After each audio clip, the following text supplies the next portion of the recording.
Now let us go to the dramatic and dangerous scene of our expulsion from Palestine. Since our lives were endangered because of our close association with Yeshua and because of our adherence to esoteric practices, we were forced to seek a refuge away from Palestine.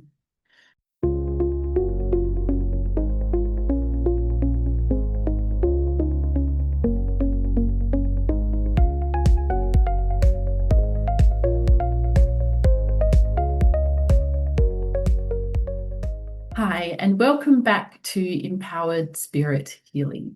Today we are reading the final episode of Anna, the grandmother of Jesus.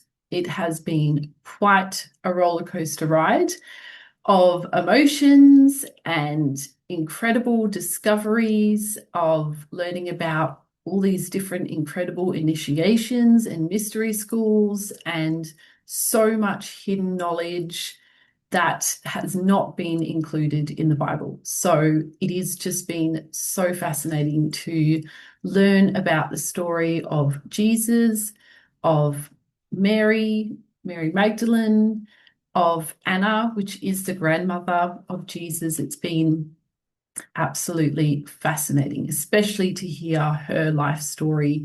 The journey and the fact that she lived for over 600 years is just mind-blowing. So I hope you have enjoyed this book as much as I have reading it. I'm going to continue on with the book, but just before I do that, I just want to remind you, if you have not already checked out Fusion Body Studio, where I've offered a free 7-day tapping challenge to help people that are struggling with their fitness. And tapping can help with anything. In the future, I plan on, creating other challenges for other areas, but I just wanted to do fitness, especially for Fusion Body Studio, because fitness can be something that is so important for our health and well-being, but it can be something that we struggle to fit into our everyday lives. And there can be various different reasons for that. So I have tried to cover 7 of the most common issues that we have and to help people break through them through tapping or EFT, emotional freedom technique, which is incredible. So please go to the website, check it out, and sign up for the completely free challenge. There is no obligation for anything else. I just generally want to help people break through those challenges, because that's how you are going to empower your life. We need to be physically strong, and exercise is very powerful at healing. It is the foundation of spirituality. And when we exercise, because we hold so many emotions and traumas in our body, as we know, the book, The Body Keeps the Score, when we do exercise and movement, we are flushing our body, we are flushing out all of the toxins, and we are also helping to release traumas and emotions that have been stuck in our body for years. And if we don't move them out of our body, that is what can turn into different diseases and illnesses and other health problems for us. And we just don't want that. Not to mention, it's just also great for our mental health as well. And you just feel more confident when you are strong and healthy and energetic. You just feel good and life feels better. So there's just so many reasons why we should be exercising on a regular basis. So please do check that out. And let's continue on. So we are up to chapter 42, the baptism of the Holy Spirit. My dear friend, as our time draws to a close, your life awaits you to do with it what you will. This time is not unlike mine 2,000 years ago, a time both terrifying and magnificent. Okay, I just want to quickly interrupt there because this is so valid. I feel like we all get carried away with how challenging times are right now. And yes, they are challenging right now. We are going through a lot. And, I also believe that we are on the repeat of what happened in Atlantis. And I really hope that people are going to awaken together in time to prevent that from being a repeat. But do keep in mind, don't stay stuck in the mentality that, you know, the world is so difficult right now and it's never been like this before, because it has. This is part of what we signed up for, to be here on earth. We signed up to be challenged so that we can learn and grow. So no matter when you look back in time, there has always been a challenging time. There's always been something going on, some kind of big movement. I mean, look at like 400, or is it 500 years ago when Anne Boleyn was around. And, you know, what the movement that she made with the church. I mean, I didn't even realize this, but back when she was around, everyday people were not allowed to read the Bible. That they're just not allowed to read it. You had the only way. I mean, I just thought that everybody had Bibles kind of like everybody does today. That might sound a bit naive of me, but I knew that, you know, people went to church much more than they do today back then. But I didn't realize that the Bible was only for like the priests and the ministers or whatever they were called back then. And so she fought, Anne Boleyn helped to fight so that normal everyday people were allowed to read the Bible, which, oh my God, like how is that just not what, I don't know, I just get blown away by the level of control and stuff. But anyway, it is a divine right. Like we should all be allowed to read the Bible if we want to. I just can't believe that it was kept from everyday people and they had to fight for that. So, you know, just over the years, there has always been something going on and there has always been a big movement, I believe personally. And so 2000 years ago, they were dealing with the Romans and all of these issues. Back in Atlantis, they were dealing with the Belial group that was trying to take over and control and mess about with genetics and with these nuclear powers. And yeah, that all just, if you haven't checked out the Atlantis series, please do, because what Jennifer and I are learning through Edgar Casey is just absolutely fascinating. Anyways, I'm going to get back to the book, but I just don't want people to keep in this mindset that it is such a challenging time right now and life is so hard, because there's always going to be challenges. There always has been challenges. What we need to do is to connect with the Christ consciousness. We need to awaken that within ourselves. We need to connect with our higher self, our inner power, and realize that we can create a heaven on earth. All of the work that I have been doing on myself for the last well over 15 years, 15 to 20 years, I have been working on myself in various different ways. More kind of personal development, self-development back when I was younger, and then I've moved more spiritual and metaphysical as time has gone on. But I feel like my life is getting better and better all the time, and it's amazing. And yeah, I don't have everything I desire right now, but I just can feel it happening and things are getting better all the time. And this is the same for you. You can, no matter what situation you are in, you can create a better life for yourself with your mind. And you just have to believe that's possible. So just don't get stuck into the trap that we are going through really hard times right now, because that's just part of what we signed up for.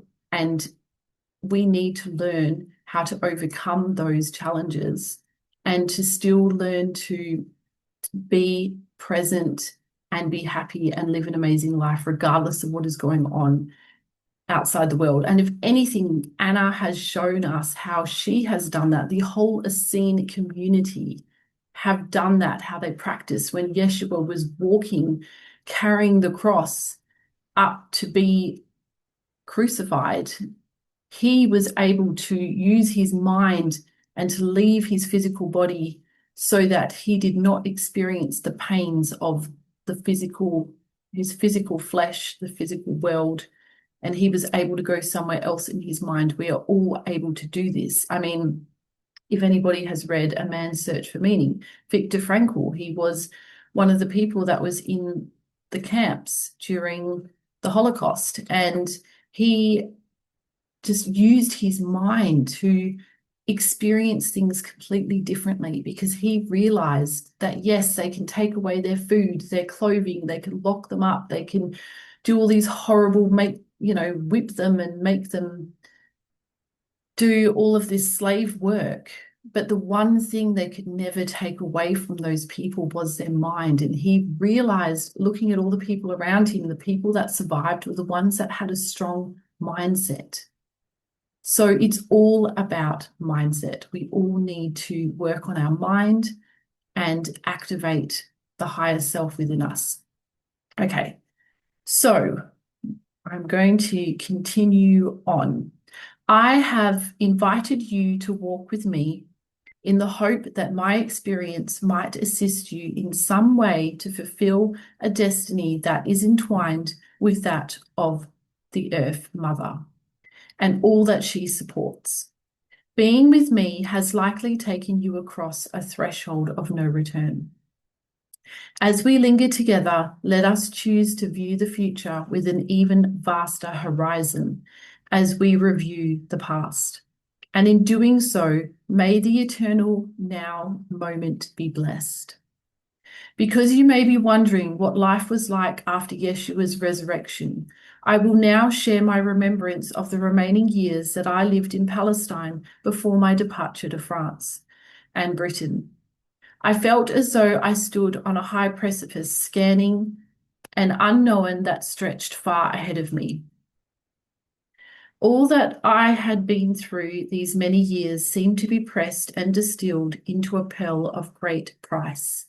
Standing poised on the edge, it felt like the time of winter when life turns inwards, rests, and awaits the thrust of spring's new growth. So I abided on the precipice for a long time, until I received a clear impulse from within that assured me that it was time to take flight and create a new life. For Yeshua's support team of family and friends, it was a very introverted time, a time for assessing, tending, and nurturing the sleeping seeds we had sown over the previous year's active service. For quite a period after Calvary, hearts continued to be troubled, minds oppressed, and bodies tortured. During the 50 days immediately following Yeshua's crucifixion and resurrection, the sun remained darkened for weeks because of the wind-borne ash that had erupted from distant volcanoes. The ground below us still trembled with aftershocks, and for the most part, Yeshua's inner circle of disciples had gone underground. Few who were not a part of the original small group of disciples ever saw Yeshua in Palestine after his resurrection. Persecution continued to ferret out those followers whose lives had reached out, touched, and had been healed within the auric hem of the Christ mantle that my grandson had worn during the year and a half before the crucifixion resurrection experience. Trying on the mantle of Christ in order to follow Yeshua's example was not easy. For those whose spirits were willing, but who found their flesh unprepared for the increased responsibilities and the unavoidable tests of empowerment that came, there was a scattering to the winds. For those of us who had known Yeshua behind cloistered Essene community walls, had journeyed with him to near and distant lands to participate in initiatory preparation, and who in some way carried the same family lineage, it was a time of intense purification and reassessment. It was a time of secret council meetings where there was heated debate, attempted resolution, and deep soul searching in which we prayed to know our next steps. It was a time of disillusion and a time of reorganization. And most of all, it was a time to go inward and integrate all that had happened. This was the only way to know any form of peace or to gain any hope of clarity as the outer world fomented chaos. It was agreed among the initiate disciples who had walked with Yeshua that we would commit what we had heard and seen to memory in much the same way as master storytellers pass on oral traditions from generation to generation. It was also agreed that much of what we had witnessed would be inscribed in a cryptic fashion on scrolls. These writings would be sealed up and hidden away with earlier texts, and most would be carried abroad to many lands east and west. So it was that as we were scattered, we also took with us the oral stories and the written word, which we shared with those willing to hear and to allow their lives to be transformed. It was known that this would be an ongoing project for the remainder of our lives. Shortly following the crucifixion and during the following 50 days, Yeshua was often with us. These were usually unexpected encounters that occurred in extraordinary ways.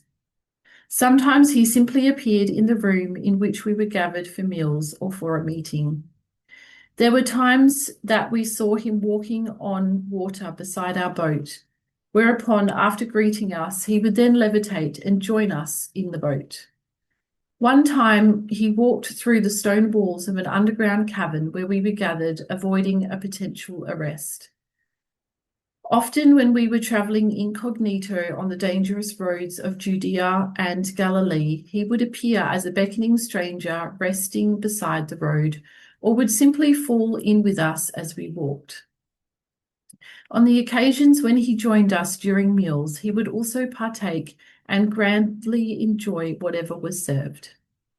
Except for those meetings that occurred on the roadways in which he wore the dark, somber apparel of the natives, Yeshua always wore white. There was an unearthly glow that radiated from his flesh and robes, and when he walked, it was as though his feet skimmed the ground. His appearance was of translucent light.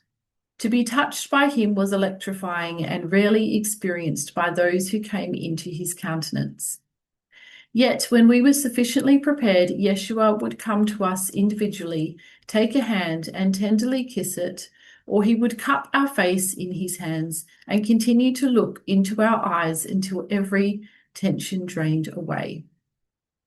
We greatly missed Yeshua's presence when he was not with us. How joyful we were when he did unexpectedly appear. We delighted to hear his stories about being in the heavens aboard benevolent lightcraft and visiting all the earth's continents and islands of the sea. He sadly told us about the many volcanoes that had erupted, the earthquakes that had lifted and sunk landmasses, and about tidal waves that had swept cities out to sea during the 3 days of his crucifixion and resurrection. The people who had been the most affected by these earth changes were, for the most part, humbled and ready to receive Yeshua's healing energy and comforting words. It felt good to connect with humanity all around the earth. Many of us who knew how to bilocate our bodies joined him and delighted in establishing ties with our brothers and sisters with whom we continued a conscious connection through our prayers and meditations. It was at such a time when we were gathered together seeking solace and deep healing that we were taken by surprise by an energy field unlike any we had known before. It was not that this energy was unfamiliar. It entered into everyone present to such a degree that our minds were completely silenced. Our hearts were ignited as one collective bonfire, and our physical and spiritual eyes were open to the heavenly realms. Mary Anna was particularly lifted up, and upon her return to normal consciousness, she told us that we were invited to gather together so that we could receive the new covenant of love from the great mother presence of the Godhead. So it is that I will now share with you about the descent of the Holy Shekinah, or the Holy Spirit of promise, as some call this energy field, and how the great mother's mantle of flaming light enveloped us in a baptism of spiritual fire. Yeshua had told us that she would come as our second comforter, witnessing in our hearts everything that was required to be known and remembered, so that we could also accomplish our own christening. As I tell you this, my friend, I remember well his saying, "All that you see me do, so also shall you do, and even more shall you do." After a week of fasting in complete solitude and silence, Mary Anna called a special meeting of the disciples who were scattered about Palestine to come quietly to Qumran. Trusted messengers sent out the word, and a rather large group of us came together in the night. Several of us who had been visiting Qumran at the time made preparations and kept vigils over the tired pilgrims while they slept before the ceremony began. Just before dawn, a sound as of rushing waters began to be heard and felt. Everyone arose from their makeshift beds and followed Mary Anna and Mary Magdalene in a procession to the ancient grotto in a large cave that had served the Divine Mother for millennia. Although the cave had been desecrated by profane worship over the eons, it was still imbued with the energies of the Great Mother. Because of the male Qumran leaders' increasing patriarchal bias, the main entrance had been closed for many years. Thus, very few knew of the secret entrance that still gave access to those who chose to continue to enact the Great Mother's rituals. Most of these spiritual ceremonies were associated with the ancient Sumerian goddess Ishtar/Inanna and the esoteric practices of the Magdalene, which is an order of Isis. Because of our association with Yeshua, the leaders of Qumran opened the main entrance to us on this occasion. Mary Anna had done most of her fasting and prayer in the grotto. She had cleaned the ancient altar and placed fresh flowers, herbs, and incense on it, along with a basin of water containing precious oils. After we had taken our seats inside, we sang psalms and ancient chants to the Divine Mother of all things. After a lengthy time of silence, Mary Anna went to the altar, anointed herself, and then invited each of us to come forth. One by one, we knelt before her. She crushed flower petals and herbs in her small hands, scattering over our heads and shoulders, and then she burned the remainder in the flame of a brazier on the altar. After we parted our outer garments to expose our hearts, Mary Anna then dipped a small gauze cloth into the perfumed water that had been poured into the simple Celtic cup used by Yeshua at his Last Supper. She gently washed our faces, hands, and chest. Her right hand lingered over every heart until a warm glow could be felt.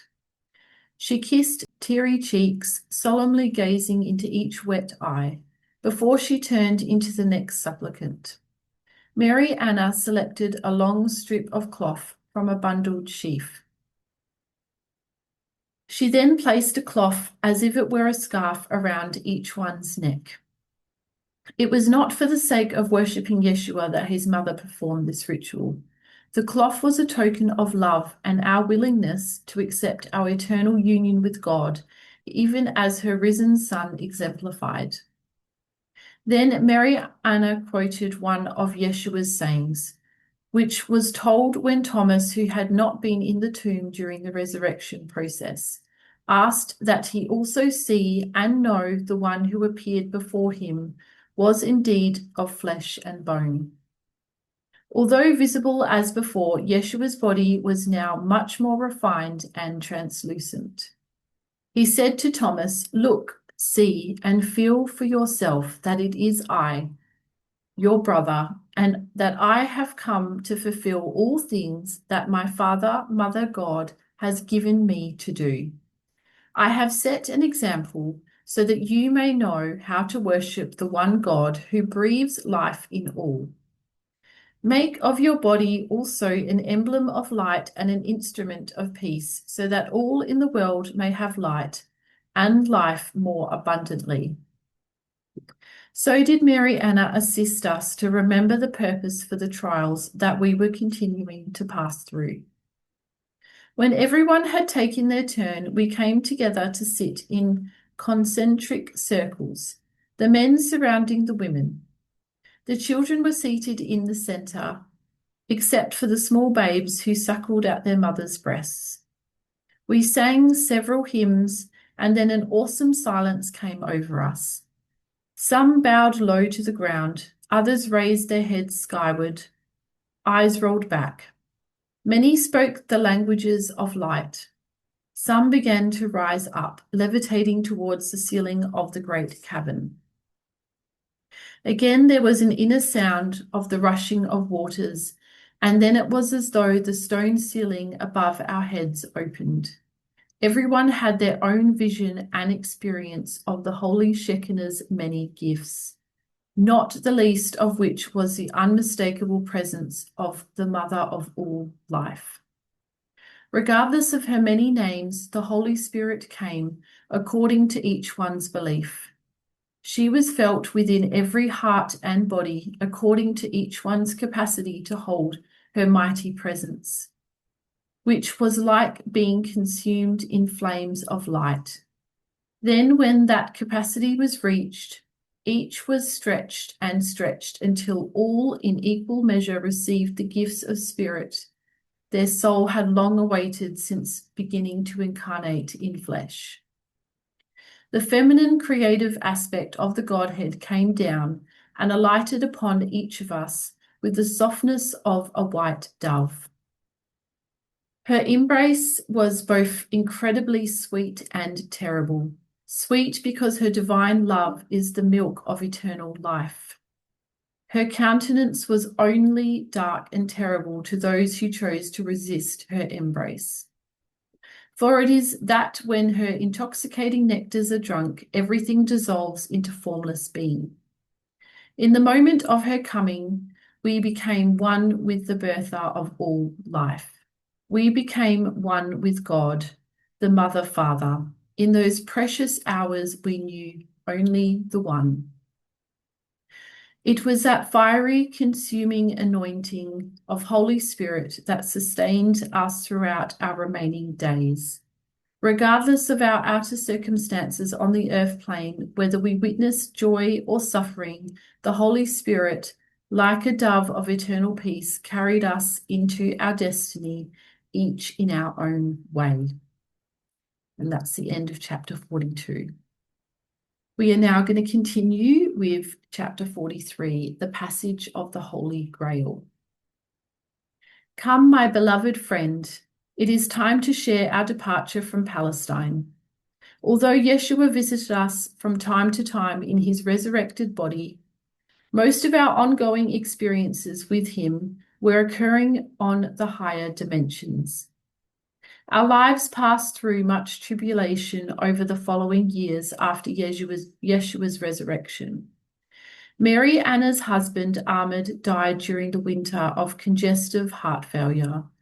My great-grandson, Benjamin, was later stoned to death by an angry mob, as was Stephen. Oh, I can't think of a worse way to die. That's horrible.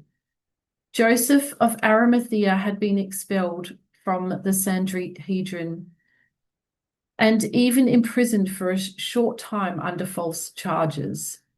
Soon after Joseph's release from prison, he took Mary Magdalene and her children to a monastic community south of Alexandria to keep them from harm's way. None of us escaped being deeply touched by the blind hatred that opposed us from every side. Saul of Tarsus and others sought to imprison us with an unexplainable compulsive vengeance.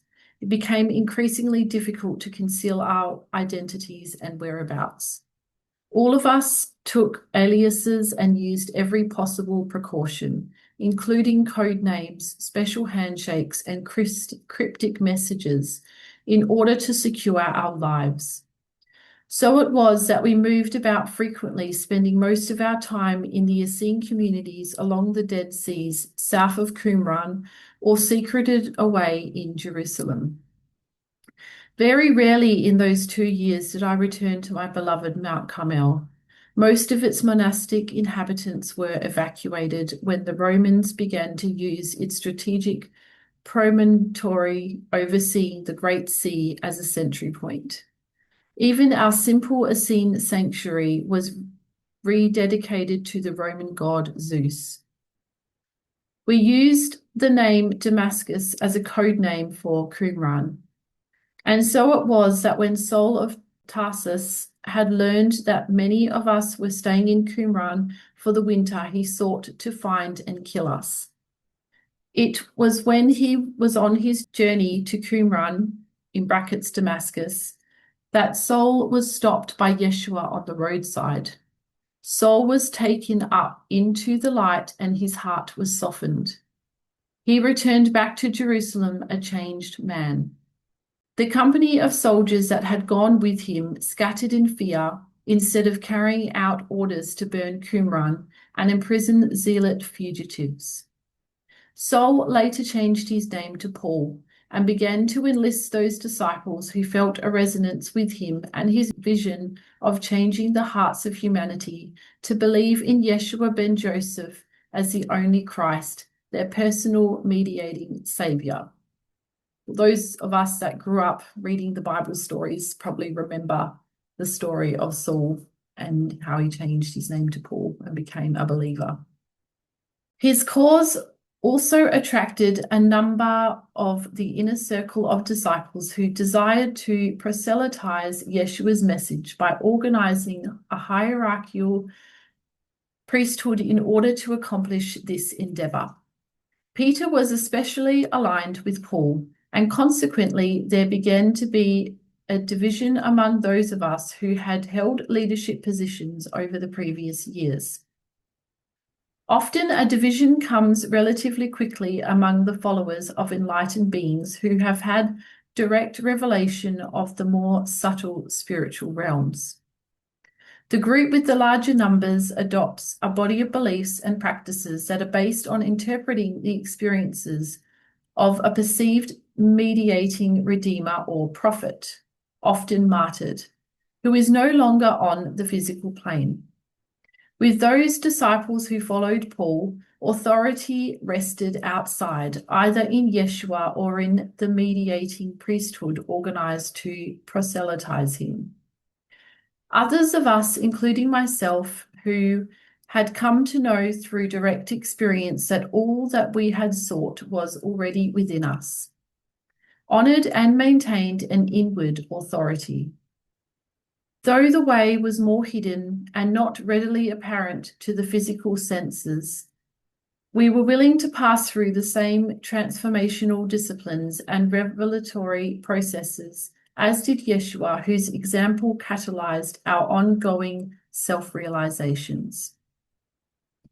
While the lesser traveled path of the mystic is my preferred choice, I do not invalidate the journey of those pilgrims who have not passed through the internal door of gnosis.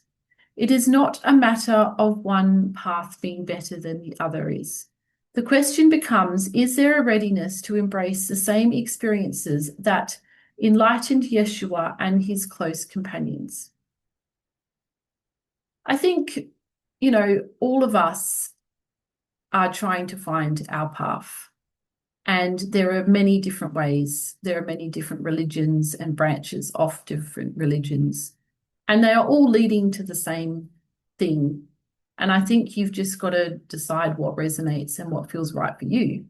And I also think that over time, as you grow and develop, you might start on one path and then realize that's not for you anymore and it doesn't feel aligned. And then you find something else. I mean, that's happened a lot with me over my spiritual development over the years.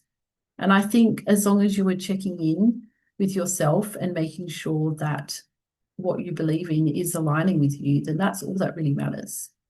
Because we're all going the same way. Even people that seem like they're not growing at all and not changing, their soul is going through what it needs to go through. And it doesn't matter how many lives you have and how many experiences you have. At the end of the day, every single soul is going to make its way back to source. So I think it helps if we aren't so judgmental on the different paths that people take. Now let us go to the dramatic and dangerous scene of our expulsion from Palestine.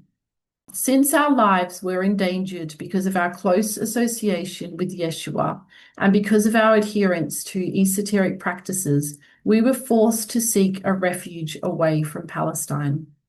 Joseph of Arimathea had returned from his journey to Alexandria and Britain and was alarmed by the increased violence that had threatened our lives. Without fully resting or replenishing the supplies and crew that he usually took with him on his voyages, Joseph was ready to depart again within 2 weeks. Those family members who were choosing to leave Palestine had gathered our few belongings and made our way with Joseph to the port of Joppa. By the close of the second day, we had set sail for Alexandria. Instead of the usual 3 or more boats, Joseph only enlisted 2 of his freighting fleet for our journey. One would primarily hold passengers, and the other carried supplies and trading items that had been ordered for Joseph to bring to Gaul and Britain on his next return. Our intention was to arrive in Alexandria within days, stay there for a few weeks, and, depending on sailing conditions, arrive on the southern coast of Gaul, well within 2 months of our leaving Palestine. Beside myself, there was Mary Anna and her 4 younger children, Miriam and Nathaniel, Sarah and Philip, and Joseph of Arimathea and his children, Lois, Salome, Martha, and Lazarus, together with their children. We made good time to Alexandria and quickly found shelter with relatives. We rejoiced at being reunited with Mary Magdalene and her children. Mary informed us that she was very eager to move to Gaul, where she had been told telepathically by Yeshua that he would be waiting for her. As I have said, Yeshua had told Mary Magdalene at the time of his resurrection that she would continue to assist his enlightened body to pass through additional ascension processes. He had made it known to Mary that much of his higher work of alchemy would occur in Gaul and Britain. Once we were comfortable, Joseph and the men set themselves to the task of gathering the necessary supplies and crew that would see us all the way to Britain. Initially, it felt like a great relief to be away from the constant stress and vigilance that had colored the past years. While there were many Romans in Alexandria, Yeshua was, for the most part, unheard of, except for the stories that circulated among the Alexandria Essene community and relatives who were very eager to hear all the news that we could tell them. For almost a week, we enjoyed the hospitality of our hosts. However, the sense of welcomed rest and relaxation soon evaporated when a transport of one of the Roman legions, which had been previously stationed in Jerusalem, was transferred to Alexandria. One of the centurions within the legion had been present during Yeshua's trial and crucifixion. Not only that, but he was the same centurion who, for some unexplainable reason, had resented Joseph of Arimathea for meddling in the situation. Several weeks after the crucifixion, he had had Joseph arrested and jailed under false accusations that he had been planted in the Sanhedrin by the Zealots in order to aid and abet Yeshua's revolution. Fortunately, Joseph's powerful connections had seen him released within a week. It so happened that on the very day the legion arrived in Alexandria and the officers were given offshore leave, the centurion saw Joseph, Nathaniel, Lazarus, and Philip in the marketplace gathering stores of food. Recognizing them and thinking that Joseph had escaped from jail, the resentful centurion arrested him without trial and put him in the dungeon of Alexander's old fortress. Wasting no time, Lazarus convinced a lower magistrate that his father had certified credentials showing that Joseph had been granted the rights and privileges of a Roman citizen. They were then granted audience before the Roman governor, to whom they presented Joseph's papers with a stamped seal of Augustus Caesar. These showed that the leader was a minister of mines in good standing, who commanded a fleet of ore boats that served the Roman Empire. Incensed and humiliated, the centurion had Joseph beaten, reluctantly released, and dragged to the wharf, where Philip and Nathanael were waiting for him. Then he insisted that Lazarus, under military escort, immediately gather everyone in our company and come to the dock where only one of Joseph's boats could be seen. We were forced to proceed onto the smaller boat, which had all of its crew, supplies of food and water, and trading goods confiscated. As we looked about the boat, we also saw the mainsail had been shredded, most of it gone. There were no oars, no wheel, no rudder, and no anchor. Once we had all been shoved on board and the mooring ropes removed, we slowly slipped away on the outgoing tide. Oh my goodness. In a state of shock and disbelief, we watched Alexandria slowly fade into the distance. As the cries of the children became incessant, I paced the deck, assessing our deplorable situation.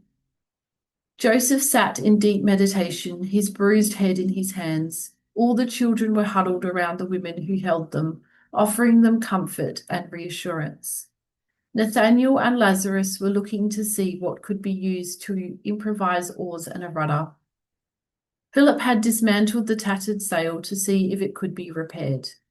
I took Mary Anna and Mary Magdalene aside and asked them to gather any supplies of food and water so that they could be rationed among us.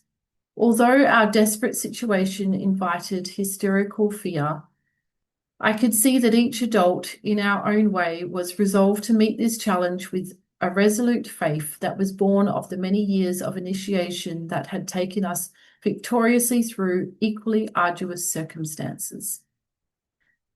I think in times like this, if you don't have faith, I don't know what gets people through things, but faith is just so important.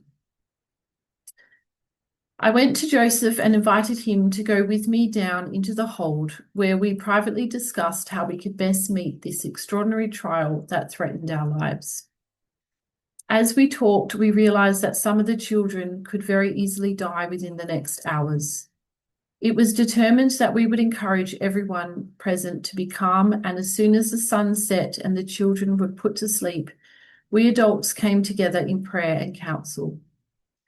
As the children slept in the night, we brought ourselves together to quietly discuss our increasingly critical plight. In spite of our disciplined training, we could not help but feel our impotence. So it was that we counted ourselves fortunate to have our lives, even though the vengeful Roman had intended our boat to be a floating tomb. We knew that the power of unified prayer and harmonious collaboration with the elements would turn the tide of our fate. However, a situation that normally we could have mastered within hours was not responding to our commands. It became increasingly clear as the long, dreary hours of that first day continued into the next that this was going to be an initiation for everyone, including the children.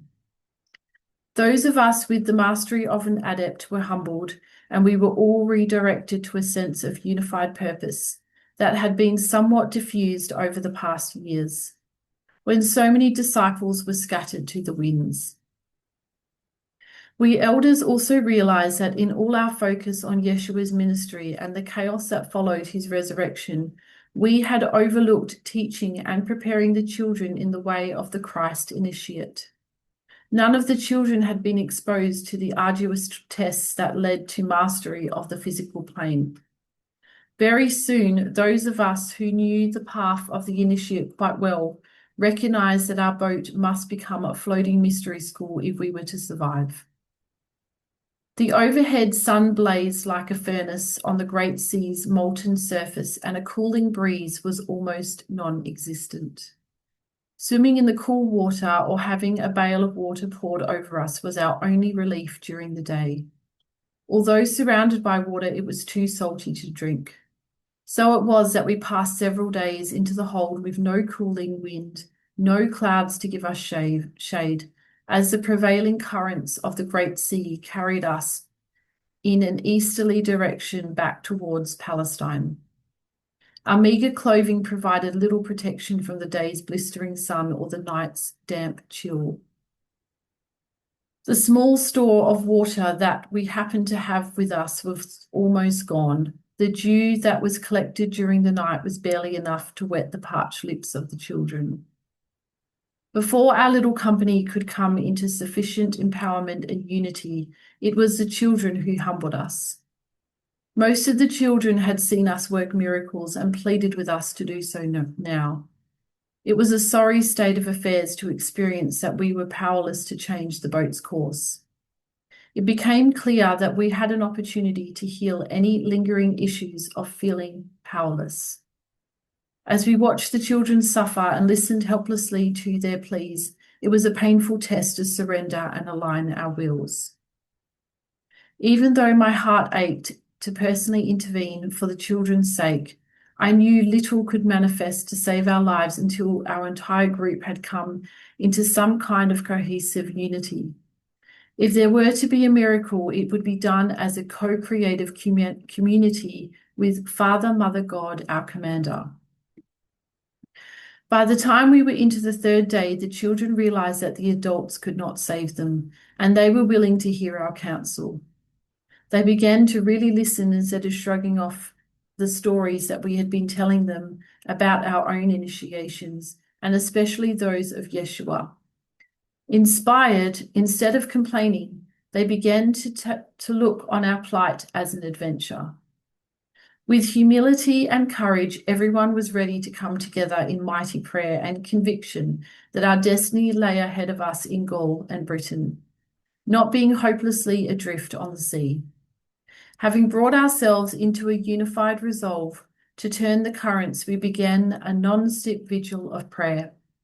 After several hours of incessant silent prayer interspersed with strong vocal decrees, our little company had generated sufficient momentum for manifestation to occur. First, we noticed a cool breeze rocking the boat, subtly shifting its course. Then we noticed dolphins swimming all around us, leaping into the air and making a chorus of joyful sounds. Next, we saw the color of the water had changed, and with it the direction of the current.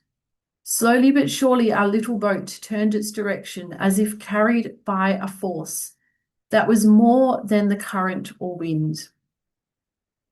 Joseph and Nathaniel had earlier fashioned a kind of rudder, which they had attempted to use, but the prevailing current had been too strong for it to be of any use. Now the little rudder offered more precise steering as we followed the course of the stars by night and our dolphin navigators by day. Clouds coalesced and sent forth a gentle showering of rain. We collected the blessed water into every possible container.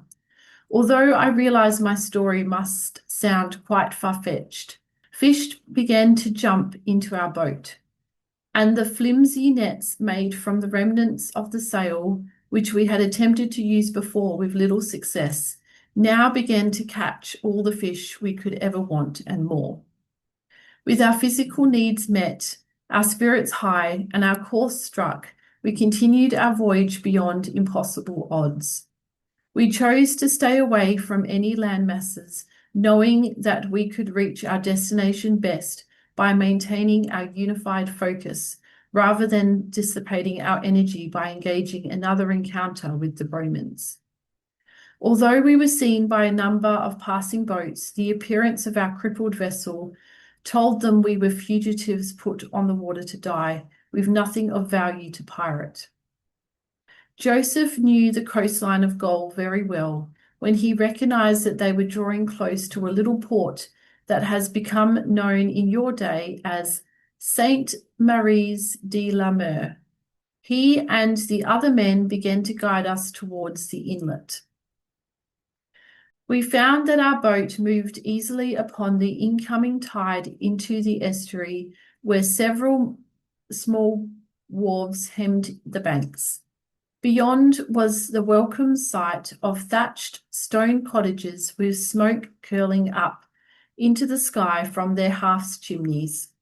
Before long, we ran around in deep silt and waited for the tide to turn back to the sea before we climbed down the makeshift ladders that had been fashioned from the mooring ropes. Some of the local villagers, primarily fishermen, curious to find out who we were, had ventured out to us in their small skiffs. Seeing that we were mostly women and children, they returned to their wives who then prepared shelter and food for us.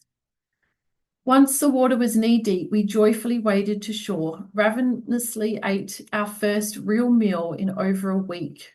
Wow, and tucked our weary, stiff bodies into warm beds to sleep as long as was required. The village continued to welcome us with wonderful hospitality. Shortly after we arrived, a messenger sent word to a nearby wealthy merchant with whom Joseph had done commerce over the years. He was also a trusted liaison who had provided protection to the Essene initiates Joseph had brought to the Languedoc region. As soon as they received word, it did not take long for Jacob, Isaac, and Tabitha to join us. They welcomed the return of Sarah and her recently married husband Philip, whom they had not yet met. A feast was prepared in the village to celebrate our safe passage, and a warm invitation was extended to stay as long as we liked. Gratefully, among the very few things that we were fortunate enough to still have with us was the communal cup Yeshua used at what has come to be known as the Last Supper. It had been in Mary Anna's safekeeping ever since that night. This simple wooden cup, which was crafted in Britain with its simple Celtic knot overlay of gold and silver, had been used frequently when the disciples gathered for a communal supper, prayer, and meditation. As time passed and we had fewer and fewer visitations by Yeshua, this cup gathered more and more significance for each of us who remembered him. With each use, it became increasingly charged with energy. For those with inner sight, a very distinct golden glow could be seen emanating from it. As we held it, we felt tingling warmth in our hands and a feeling of love expanding in our hearts. Isn't that fascinating? How much power can be put into an object? And this is the power of sigils and things like that. It's really incredible. With gratitude for all the bounteous gifts that were poured out on us, we slowly gathered strength and renewed peace of mind. Jacob and Isaac guided us to their home situated in a small village nestled in a valley of the northern Pyrenees foothills. The land was fertile and the water was pure. Our simple Essene way of life easily blended with that of the rural natives whose language we gradually adopted. There was enough immigrants from Palestine that we felt an immediate sense of family and community. So it was that a new life received us. We had taken flight, and now we could rest from our long labors. We had seen the Son of Man come and walk among us. We had given him shelter and nourishment, and we accompanied and comforted him when the hour of greatest darkness stole the light. He in turn gathered us to him and showed us the way of eternal light within all forms. All that Yeshua did, we came to know that we could do also. Perhaps we would accomplish even more before our time on the earth plane was finished. Yeshua had continually emphasized and supported our sovereign empowerment as Christ initiates. He reminded us that we could also be Christ, and that as a brother and a friend, he was equal with us in the sight of our Creator. I will further add that as the years passed, Yeshua told us that he never intended to be worshipped, nor create a religion centered around him. Nor did he desire to create a dynasty of earthly rulers. Across many spiraling thresholds, we have waltzed, weaving many colored threads into a seamless tapestry. What I have shared with you may have raised many questions. My hope is that I have catalyzed the answers that rest within you. As you know, my intent is to shake yesterday's unquestioned crystallized structures, loosen that which hoards energy, and invite a more empowered life into every moment's free flow. My desire is to create space and movement so that the Christ that you are may be birthed. As I bring my story to a close, you may desire to know more about my family's remaining years on the earth plane. You, like many, may have questions such as, what became of Mary Anna, Mary Magdalene, and other key characters in my story? Did we leave our physical bodies or ascend them? What is the true meaning of the Holy Grail? Answers to all these questions and more I will share with you at another time as we walk the verdant fields of France and pass through Avalon's misty vales. An additional 200 more years of my life as Anna still stretch before us. With many interesting adventures, know that when you have integrated the energy couched within the words I have shared, and you are ready to ask for more, it will surely be given. Be at peace, my beloved friend, and know I am always with you. Anna. Wow. Now I just want to share with you the afterword from Claire. My dear friend, it has been my joy and honor to serve you with the empowering and loving presence of Anna, the mother of Mary and the grandmother of Yeshua.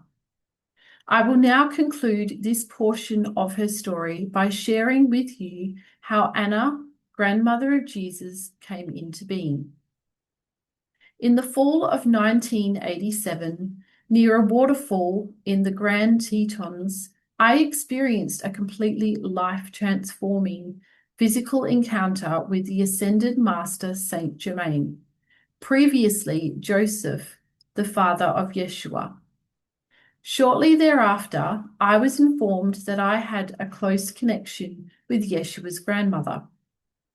Almost a year later, while I was in deep meditation, Anna appeared to me on the inner planes and informed me that she desired to share her story with me. And so it was that I began to experience Anna telling me telepathically about her life and taking me holographically into her experiences, which I then sporadically recorded. On January 11 in 1998, Anna and the Councils of Light informed me that it was time to dedicate myself fully to the task of bringing Anna's transformational words to those souls who were calling forth Christ consciousness. I was in great resistance. After all, who was I to tell Anna's story? The responsibility and scope of this project seemed far too overwhelming, and the risks too great as cellular memory of persecution manifested in my body. I wanted to run away, but then I was gifted with a series of 3 computer upgrades and financial donations. I had no excuses. The relentless cooling of my soul and the support of beloved friends have seen me through the travail of giving birth to what you now hold in your hands. The writing process became one of aligning and stilling my mind until I could feel, see, and hear Anna's distinct presence and voice.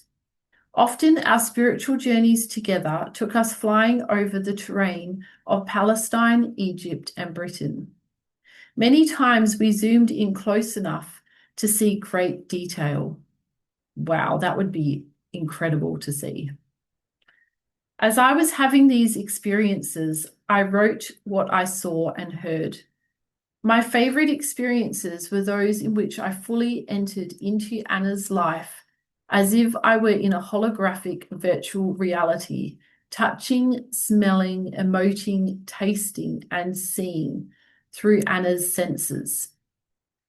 Often during these times of merging our consciousness, I could sense Anna looking through my eyes at the computer screen, marveling at this much more convenient way of being a scribe. The first channeled very right brain transmissions were completed in 7 months while I was homebound undergoing 2 cataract surgeries. Since then, it has been a process of collaboration with Anna and the Councils of Light, ongoing initiations and deep integration, interspersed with extended periods of writing and rewriting. It became clear from the very first encounter with Anna that writing her story was to be a major empowerment initiation. These past 4.5 years of fulfilling this labor of love has involved learning something about how to consciously integrate channel transmissions and creative writing. It has required a steadfast willingness to align my human will to be patient and to persevere while fulfilling a greater design. While writing this book has been a process of high alchemy, as Anna's lingering patriarchal paradigm was slowly but surely transmuted. Equally present from the beginning was Anna's new paradigm of egalitarian unity and the balancing of polarities. My job has been to bring that new model out of obscurity and into greater clarity and grounded application. Gratefully, throughout, it has been your presence calling forth Anna's wisdom and love that has sustained me. May this book serve your Christ journey that returns you fully to yourself. May my example inspire you, my friend, to bring forth your story and highest destiny. As Anna has promised, there is more to come as we pick up the trail of the feminine Christ and the Holy Grail. May the Divine Mother's love rise up to embrace you this beautiful day, Claire. It would have been quite a process, but I'm so grateful that she went through it and has shared all of this knowledge with us. So this would be the end of the episode, but at the end of the book, there's just a short little bit to introduce you to the sequel. And I would just like to share that with you now because I am going to be reading the sequel on this channel next. So Anna, the voice of the Magdalens. If you loved Anna, the grandmother of Jesus, the journey continues in the sequel. Claire Heartsong, in co-creation with Catherine Ann Clement, has brought forth the sequel to Anna, grandmother of Jesus. In the sequel, Anna, the voice of the Magdalens, Anna and 18 other Magdalene adepts and initiates bring forth intimate messages about their lives in France and Britain after Jesus, in brackets Yeshua's, resurrection. They disclose their personal and deeply transformational experiences with the resurrected Yeshua, which occurred over the course of many years. Discourses on a variety of spiritual topics are offered, including material that some may consider heretical and controversial. Well, that is my favorite kind of information. Long-held secrets are revealed in such a way as to assist the lifting of the suppressed divine feminine / Magdalene voice in our time. Join Anna, the Holy Family, and the Magdalene Essenes as they carry their work forward into new regions and new experiences. Enjoy hearing intimate details from the Magdalenes' own lips as they lift the veil of silence that has concealed their exemplary lives of compassion and spiritual mastery. Receive a greater understanding of the Christ drama 2,000 years ago and its relevance to present-day humanity and your own awakening.